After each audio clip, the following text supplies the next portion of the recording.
fondateur du think tank Africa Jom Center. Africa Jom Center, on est surtout focalisé sur la question des recherches sur la démocratie, la crise de la démocratie, sur également les questions de paix et de sécurité en Afrique de l'Ouest. Voilà, en fait, c'est notre champ, notre focus. Et merci de me recevoir ici à Africa Jom Center. Nous allons discuter du Pacte national de bonne gouvernance, qui est un outil de gouvernance que la société civile, une large coalition, a proposé aux candidats pendant la campagne électorale et qui l'ont signé.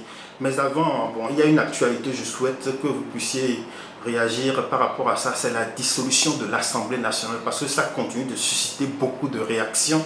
Vous, quelle est votre réaction par rapport à cette décision du nouveau président?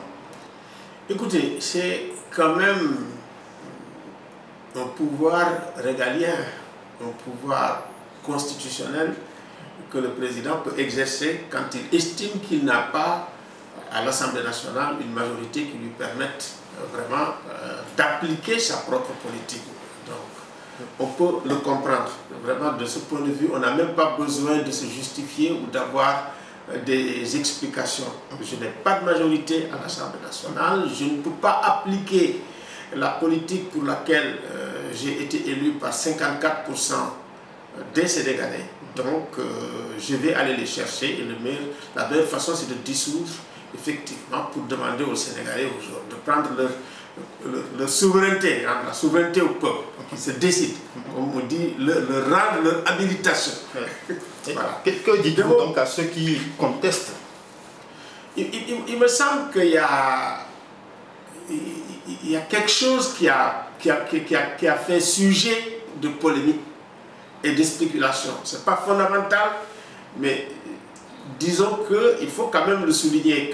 Ceux qui le soulignent, il ne faut pas tout simplement fermer les yeux, fermer les oreilles, dire que ce n'est rien. Parce qu'en réalité, ça va être un sujet de campagne électorale. Donc, ce sujet, on le sait, je pense que c'est le résultat des dysfonctionnements que nous avons eus pendant la campagne électorale et qui ont fait qu'en réalité, celui qui a été désigné, préparé, qui a le leadership pour être président de la République a été bloqué.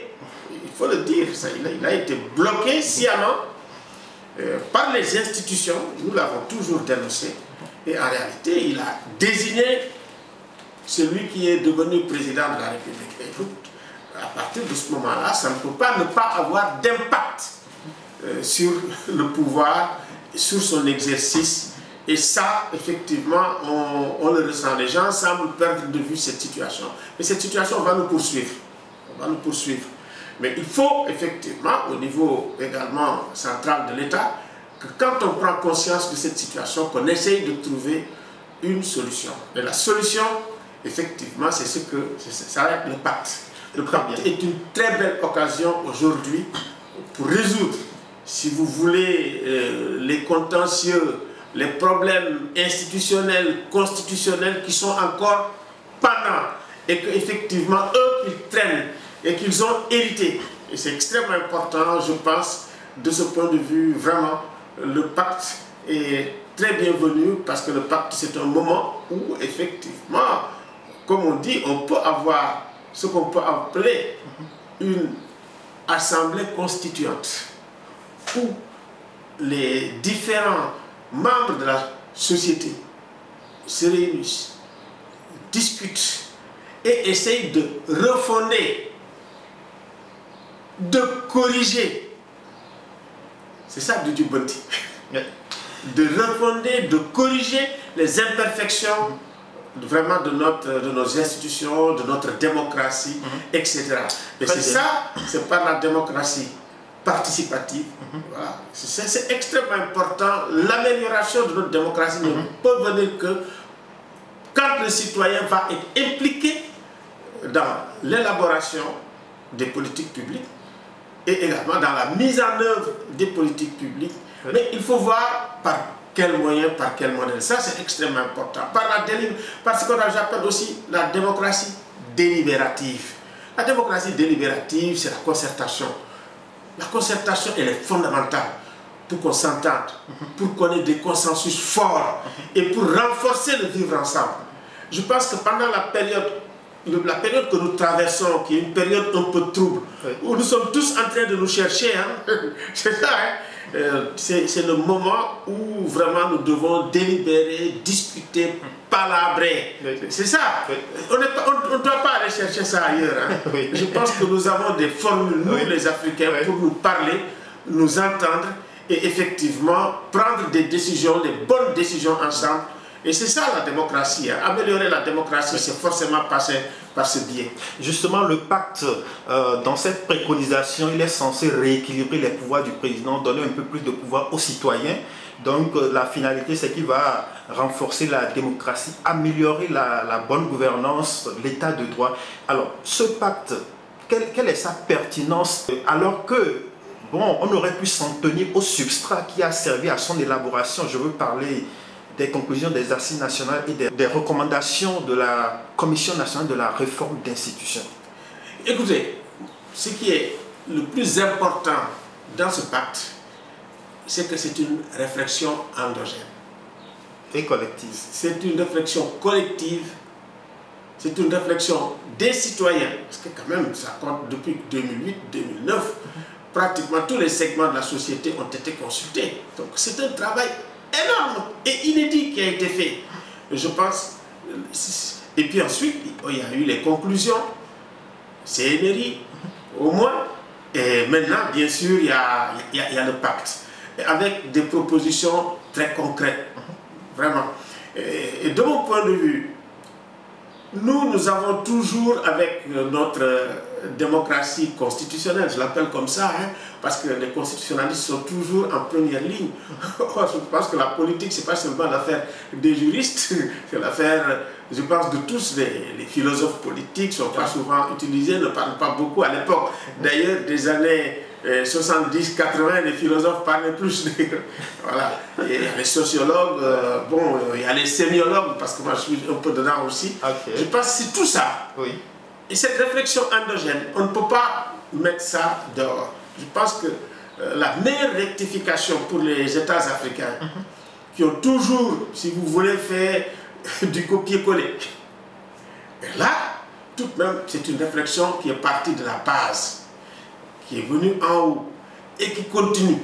Et de mon point de vue, et ça je vais interpeller le pouvoir actuel, c'est très important. Moi j'ai l'impression que le pouvoir actuel n'écoute pas ce qu'on appelle les corps intermédiaires. Et c'est extrêmement important d'écouter les corps intermédiaires, ça veut dire d'écouter tout le monde. Cette écoute, elle est fondamentale, parce que c'est ça qui peut permettre que les gens se comprennent. Il a fermé la porte au dialogue. Il faut ouvrir la porte au dialogue. Elle est fermée en ce moment? De mon point de vue, j'ai l'impression que c'est fermé. C'est fermé.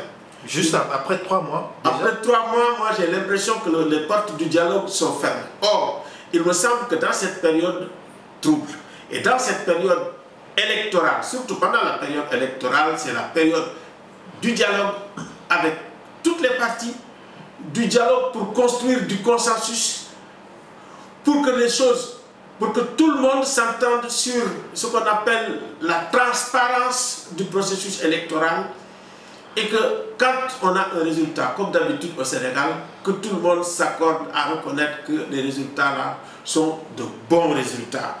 Éviter ce qu'on a connu les dernières années, vraiment pour les législatives, il y avait beaucoup de tensions, il y avait de la violence, parce que quand même nous nous étions investis pour ça, pour les législatives. Pour les présidentielles, n'en parlons pas.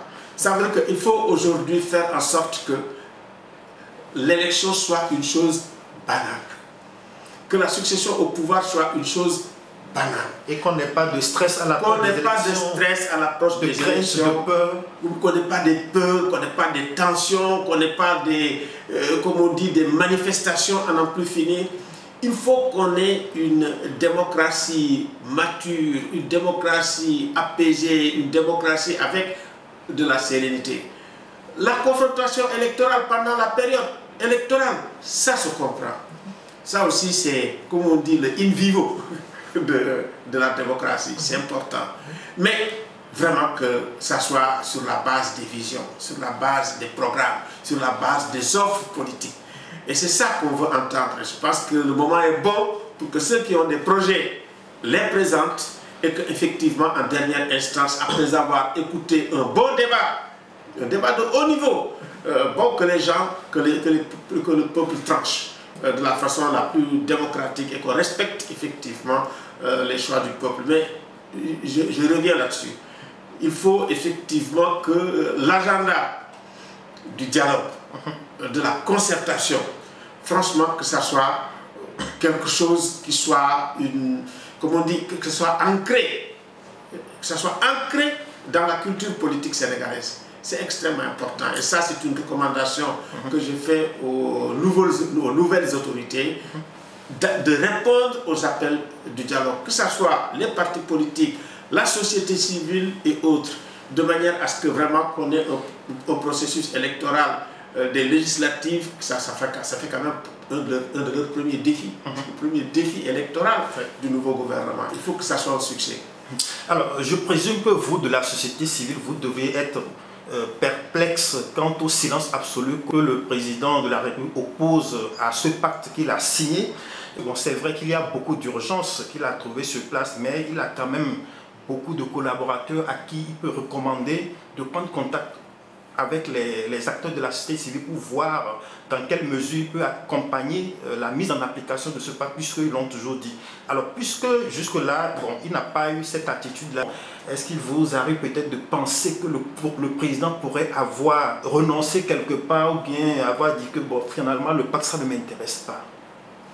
Bon, je pense que c'est dans l'intérêt du président de la République, c'est dans l'intérêt du nouveau pouvoir actuel de pouvoir vraiment discuter, écouter les propositions qui viennent de la société civile. Ça a toujours été comme ça. C'est pour la première fois de mon point de vue d'ailleurs que quand la société civile demande une audience qu'elle n'est pas. C'est la première fois.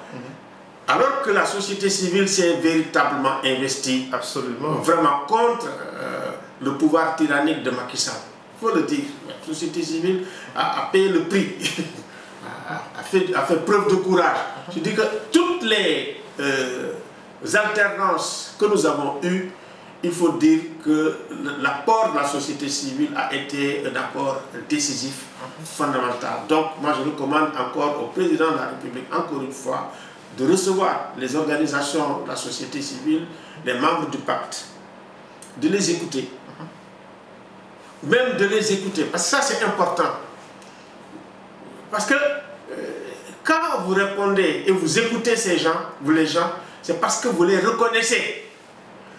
Et vous reconnaissez leurs droits, leur rôle, leur place dans la société. Et également, bon, moi je ne comprends pas que ça fait quand même maintenant 5-6 mois.